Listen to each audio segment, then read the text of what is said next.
Good morning, everybody. Hopefully you can hear me okay. There is a chat bar at the side, so if you can't hear me, then please let me know, although you probably won't know what I'm saying. So if you could let me know if you could hear me, that would be great. Like most people, I'm working from home today, so if you hear the dogs barking at the Amazon delivery driver or a moody teenager coming in demanding snacks, then I apologise, but I'll do my best to keep the noise down. Okay, so I've been receiving a lot of calls and messages this week from people around a whole host of marketing things, but the one that keeps coming up is budgeting and job boards. So this is what this webinar is about. The idea with these kind of sessions is they're quite short because I know that you guys are really busy, but then it allows you a bit more time to ask some questions as well. So I've got a bit of a PowerPoint, so I shall bring that up now. So as I say, budgeting and job boards is what we're talking about today. And essentially, there's so much noise out there at the moment about marketing and people saying, oh, you shouldn't be slashing marketing budgets, etc. The reality is that we are in arguably unprecedented times and marketing budgets are going to have to cut. It's not ideal for me as a marketer, but as a business owner, I totally get that. I think the key is rather than taking a sledgehammer to your marketing, it's around taking a scalpel to it. So it's really looking at your marketing spend and dissecting it, and also seeing what you need for when you come out of this at the other end.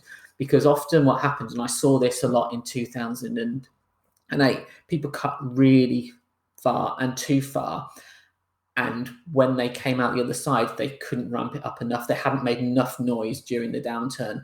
And that caused then issues actually when the good times came back. But as I say, reality is you are going to have to cut. So, arguably, and this is off the back of quite a lot of extensive research and my experience, marketing budgets tend to be around 5% of turnover. And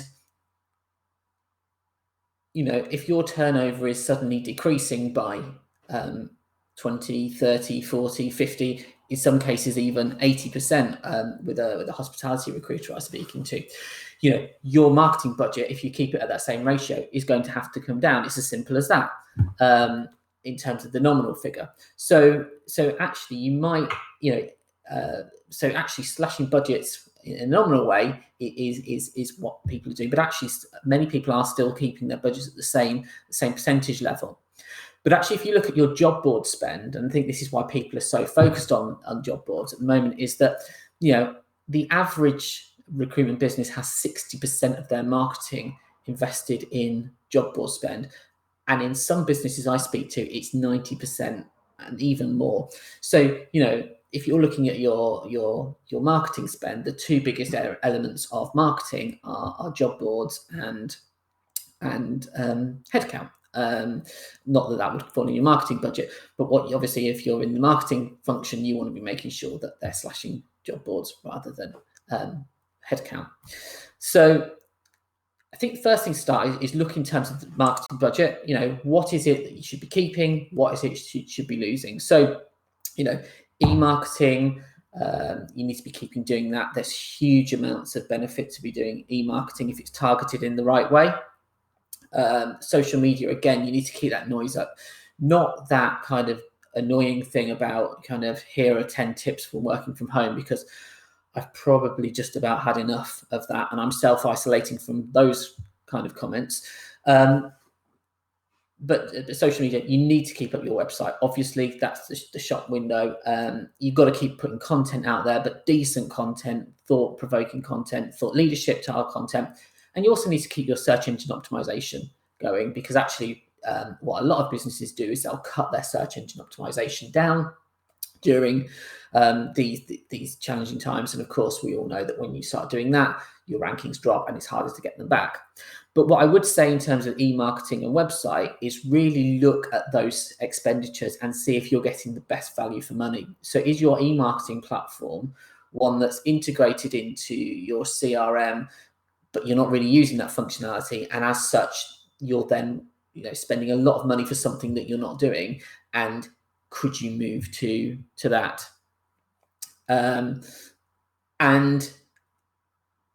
on a side note, your website, for example, if it's a software as a service website, are you getting the best value from your software as a service provider? Are you paying, X amount of money per month when actually you could be looking at making that saving? So obviously everyone's business cases are different, and you need to be looking at that, but certainly in those keeps, there are still savings to be made.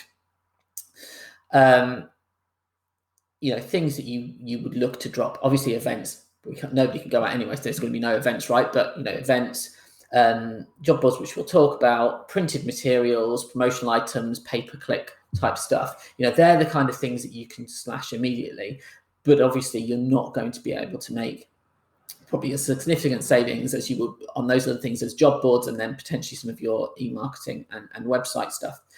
The other point is around kind of your marketing function. So, what you need to be doing with your marketing function is you need to be stopping them doing the nice to haves.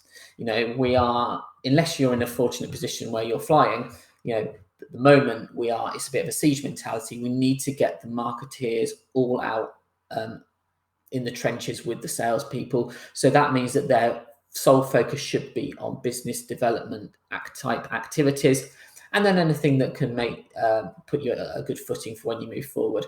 But some of the projects that are on the hold that were nice to haves and even potentially vital 2 weeks ago, need to be stopped and stopped pretty abruptly, because often they have cost implications as well, and get everybody working forward. So other things I would say as well are look at your expenditure in terms of marketing spend on some of the smaller level software as a service type stuff.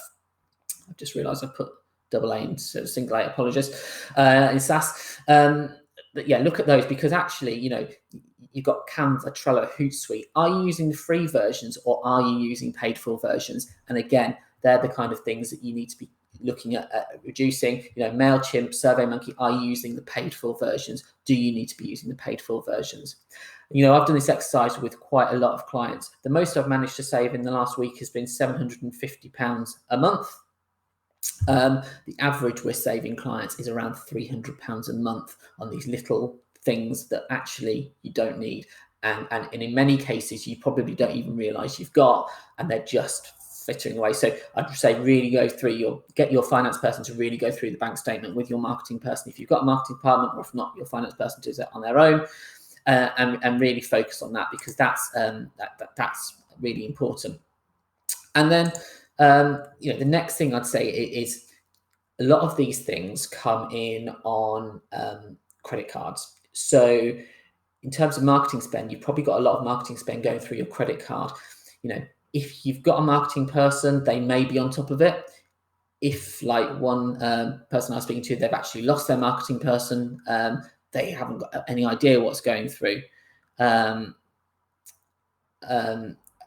so actually really look at your credit card statements. LinkedIn is a huge one where we're saving clients lots of money, because many clients allow their consultants to put the premium licenses through the company credit card. They're just on automatic renewal. So what happens is the consultant moves on, potentially made them redundant, potentially they moved on months ago, but their thing's renewing. So what you often have to do with these things, because it's so difficult, is actually cancel your credit card and get a new credit card to come in. And again, we've saved our clients quite a lot of money on that. So again, these things where you're just stopping little bits of money leaking out of your business in terms of marketing spend are really important. If we turn our attention to job boards, ideally, what you want your job board to do is like on the left-hand side, you want it to kind of sit, you've got your pool of candidates here, your other pool of candidates here, and your other pool of candidates here, and each job board gets a different pool of candidates. The reality is it's more to the right-hand side. So the focus has got to be on making sure you know what value you're getting from each job board. So start off by looking at where you're getting the most traction from your job board. See which ones are the most the most relevant. So, for example, one client we're working with who is in IT. They know that CW jobs is good for getting infrastructure people, but it's not very good for getting other things. So they know now they need to target a lot better where they're advertising their jobs, and that kind of helps you when we talk about kind of the next steps in terms of job boards. But you really need to start understanding what your job boards are good for, because often, certainly with your Logic Melons and your so with your Logic Melons and your Broadbeans and Idaboo type things, it's very simple to just go click send to all. So putting some control measures as well in the back of those elements if you have it. If you don't, then really making sure consultants fully understand what they can and can't post. But it's really important. And then you can start seeing where there is a bigger overlap. So for example, you might have job site and, well, we do know job site and total jobs have a huge overlap because they're pretty much one of the same companies. So you don't need, you won't need both of those. So then look at kind of where the huge overlaps are and which ones you are more valuable, and rank them in terms of kind of usefulness. And do some analysis. Hopefully you've done this anyway, but actually what we find is a lot of clients haven't done that analysis. So the average in terms of in the marketplace at the moment in terms of job board is that for every £1 spent, you get a £10 return. So, that's, as I say, the average in the industry. So then look at what you're getting back from your job board spend, because if you've got something below £10, that's red flag straight away. If it's around sort of £10 to £15, sort of amberish, but if it's sort of above £20 and above, then you know that that's a good job board. Obviously, what you want to be doing is making that £10, that return even higher. So again, if you're restricting supply of that job board, then you might be able to increase that return on investment figure. Other KPIs to look for in terms of job boards, if you can't track it, is the number of interviews, because often if you're sending candidates out to interview or contractors out to interview, then the job board and the marketing function has done its job, but actually, for whatever reason, that job might not have turned around to actually go through to a placement. And then also look at how many people you've added to your database, and really look at that. Obviously, you have to be careful because some people just put everything on their database, but you can certainly see where the good responses are. Obviously, that's a good point that Joe makes, that returns may change now as demand for various types of roles shift rapidly. Absolutely. But I think if you use historic data as well, that's good. Obviously, moving forward, we're going to see shifting sands, and it's very difficult. But I think if we know what the job boards, the job boards, how they behaved in good times, then I think hopefully we know how they start moving. We know the ones that are good. I think some of the things that we would suggest when it comes to job boards, once you've really identified kind of which job boards you need and which job boards you don't, the reality is that you're going to be in contract with most of them. So the key is you need to start befriending your account manager, because they're more likely to help you. Ultimately, they're in a sales role as well. They don't want to lose you as a client, but you need to start being honest with them, talking to them. A bit like when you talk to your bank manager, if you've been made redundant and you think you might struggle with your mortgage, those kind of things. So have those conversations. If you're befriending them, what they might then be doing as well is throwing extra things in for you. So I've spoken to all the account managers for all the job boards for all the clients that we manage, and they're all starting to say, well, look, we'll put your jobs on, we'll give you some free featured jobs, etc. Obviously, there's not lots of jobs to be recruiting for, but that can certainly help one way. But the biggest benefit is that some of the other things that you want to do are eased if you've got a good account manager on your side. request to terminate your contract early or reduce it. Some job boards will allow that, especially if they think you're going to, especially if they think that you're going to be in financial difficulty. But terminating it is difficult. But I mean, if you go in and you say, look, we're just not getting the returns, this isn't working for us, we'd like to terminate. And we have had some success with some of the job boards terminating. Similarly, we've also had some success talking to job boards and reducing our clients'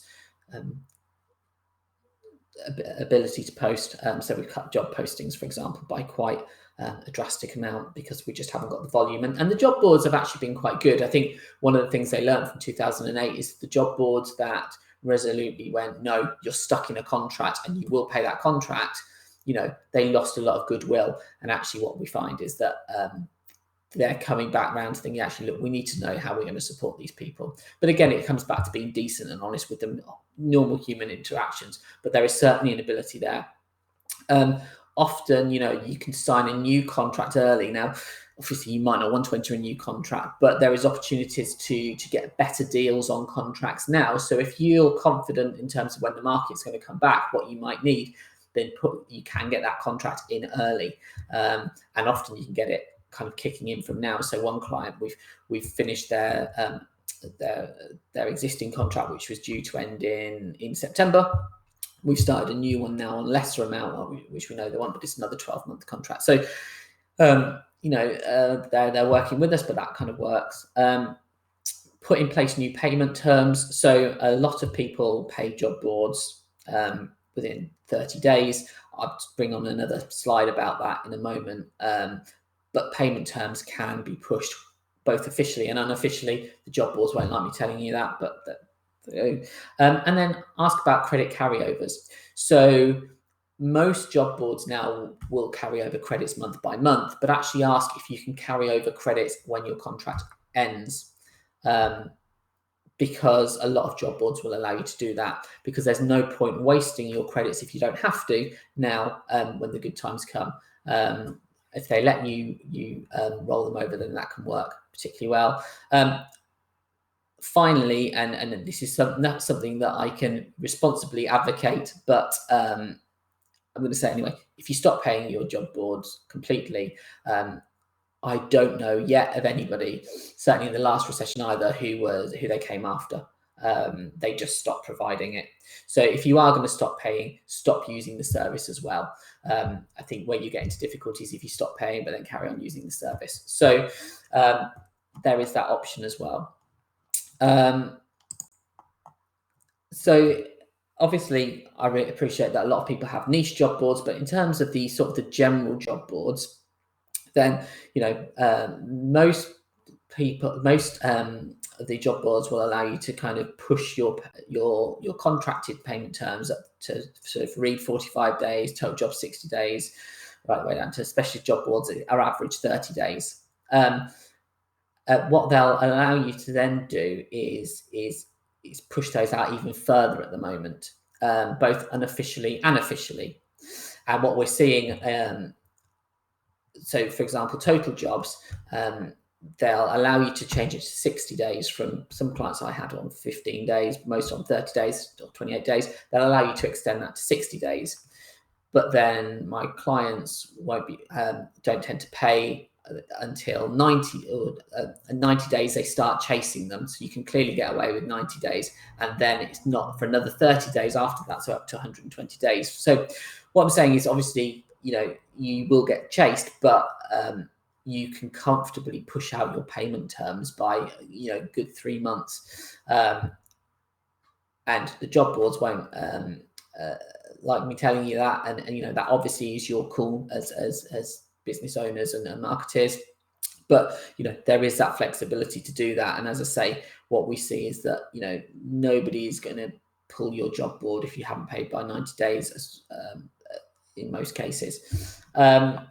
The only caveat to all of this in terms of job boards, somebody had asked a question earlier in advance, and I'll obviously cover it now, is LinkedIn. To be brutally honest, LinkedIn are bastards.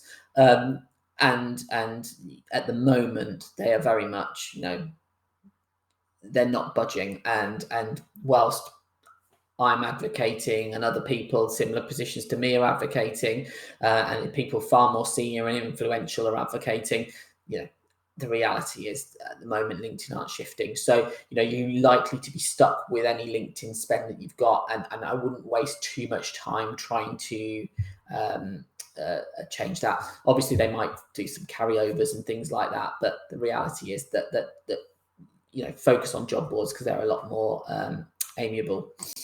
Another thing is, as I say, you need to really start communicating to your recruitment consultants.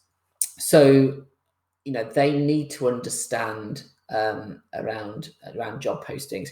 Actually, if you haven't got a lot of jobs on and you're putting a lot of these things in place, you need to be potentially cutting kind of the jobs that are going down posted on the internet, on different job boards.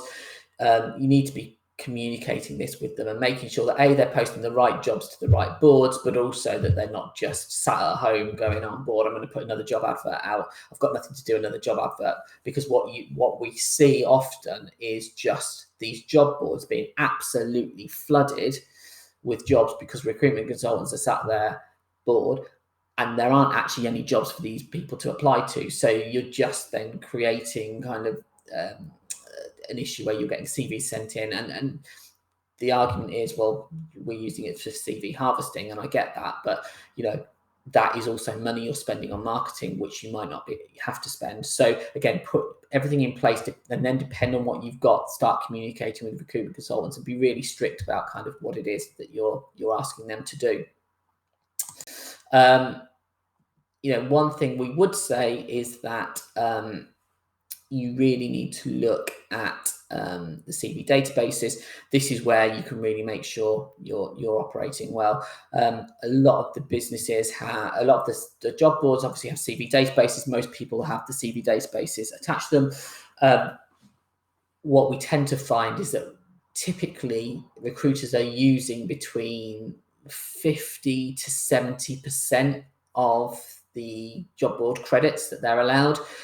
Often that's because you get a daily credit limit, but they're not used at the weekends, and those kind of things. So this is a real opportunity to start making sure that this is how you can make sure you're using your spend properly. So make sure you're downloading to the absolute maximum that you can the CVs that you're allowed to. And that, again, that's something that you need to communicate to your recruitment consultants. But this is really really important.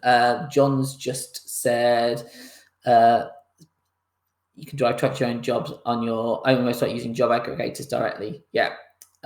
So yeah, absolutely. So we'll come on to talk about your own job board. But yeah, absolutely. Yeah, your job board is really important. Your own job board is really important, and actually that brings us on to sort of Google for Jobs. Most recruitment businesses are not effectively using Google for Jobs, and it is a free job board. So, our advice in terms of Google for Jobs is speak to your website vendor. Your website vendor should absolutely be making sure that your website is integrated and properly able to post to Google for Jobs. There are certain things that Google for Jobs needs in terms of information. You need to be making sure that your consultants are posting that information as well. So one example is Google for Jobs needs a salary. So it doesn't necessarily display that salary, but it needs a salary for the job in order to benchmark it.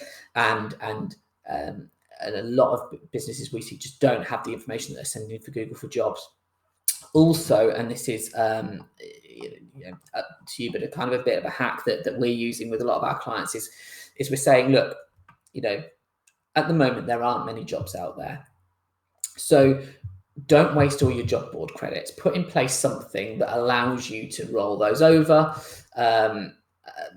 or cut them, etc. Do what you need to do, but then only advertise very infrequently kind of the key jobs that you want and the key skills that you're looking for.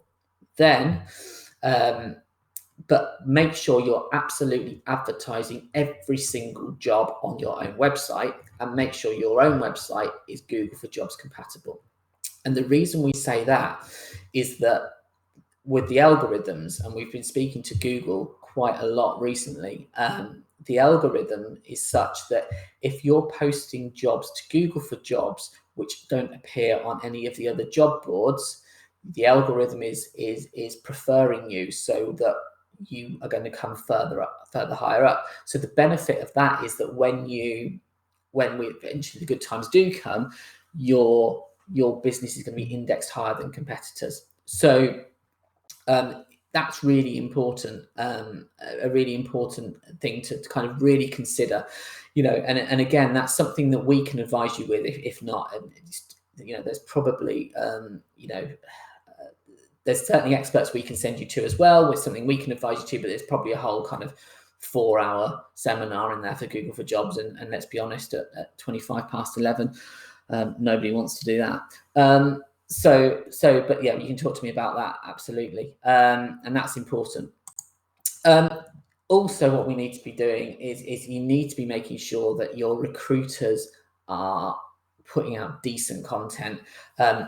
What we're seeing is that, recruiters are famed for putting out pretty crap content anyway, but what we're seeing is sat at home on their own, just bashing content out because they've got nothing else to do. They're putting out really poor job content, and it's reflecting really, it's really affecting everything, in terms of your brand reputation, in terms of response rates, all that kind of stuff. So, what we're saying is if you've got a marketing department, then actually get them focused on working with your recruiters in job board writing, and making sure you're writing properly. And there's quite a lot of training. Again, we can offer some support on that, and we've got some tips if you want those. Then obviously reach out to me afterwards. But essentially, what you're wanting to be done is you want to be get noticed. So you want your job to entice people in. You want it to be one that people want to be clicking on. You want that the decent CVs are going to come to. Be creative, get creative around your job board advertising and your job advertising. The way you can structure it, ask questions, put interesting stuff in there, just make it different so that actually somebody sits back and goes, oh, actually, that's quite interesting. I'm interested in learning more about that. Because ultimately what we're wanting to be doing while people are sat at their homes, you're going to be getting a lot of redundant people sat there. What we want them to be doing is they're being interested in you, coming to your website, and registering their CV with you, because, that kind of, it's starting that, having that interaction, those kind of conversations with you, because the reality is that when things do come back, if you've started having those relationships with people rather than it being through a job board or them just not finding you because your job copy is crap, you'll be in best place because you've got a good bank of people who are employable as soon as the positions start coming through. And then finally, you need to be making sure that you get found. So by that, we mean making sure that you've got elements of search engine optimization and job board optimization in there. And again, that's something that we can support you with. But again, your in-house marketing department should be able to support your consultants with that as well. There's plenty of advice out there for it. But that's essentially kind of what you need to be doing. As I say, it's all about trying to drive, with job boards at the moment, it's about cutting your costs, and then it's about trying to really drive that traffic to your website, so that you're having an interaction with them on your website. So again, make sure you have calls to action. I'm kind of drifting into other seminars we're going to be discussing these things on. But as I say, that's really important that you do that. A candidate who is engaged on your website is 70% more engaged than they are on a job board. So that's really important. And John here, who is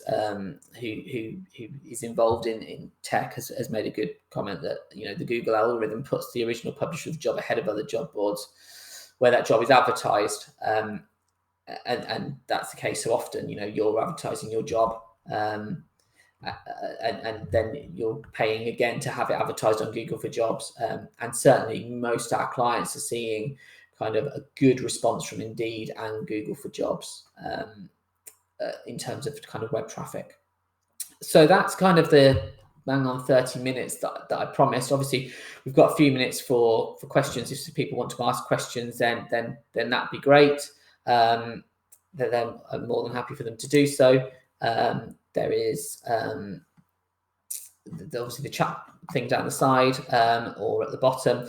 As I say, if there is anything sensitive you want to talk about, or if there's anything that you want to talk about privately offline, then my LinkedIn is obviously just Robert Woodford. My email is robert.woodford@themarketingjunction.co.uk, and drop me a line. We'll arrange a time to speak.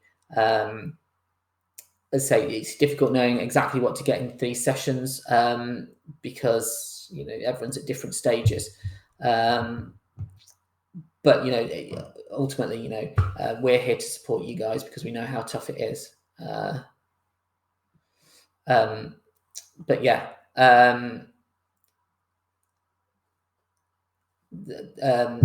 So I will leave that to that bit with you. The next one is going to be around websites and social media, and that's going to be a really interesting one because that's around kind of, again, like we touched on, around your spending, but also it's around other stuff as well, around kind of how you can make sure your website is earning you more money. And that's really important. As I say, thanks for bearing with me. I appreciate I've got a face for radio and a voice for silent movers. So really appreciate that. And as I say, we are here to support you guys however you want. So just reach out if there's anything you need. But thank you very much for your time, and I look forward to seeing you again. Thanks.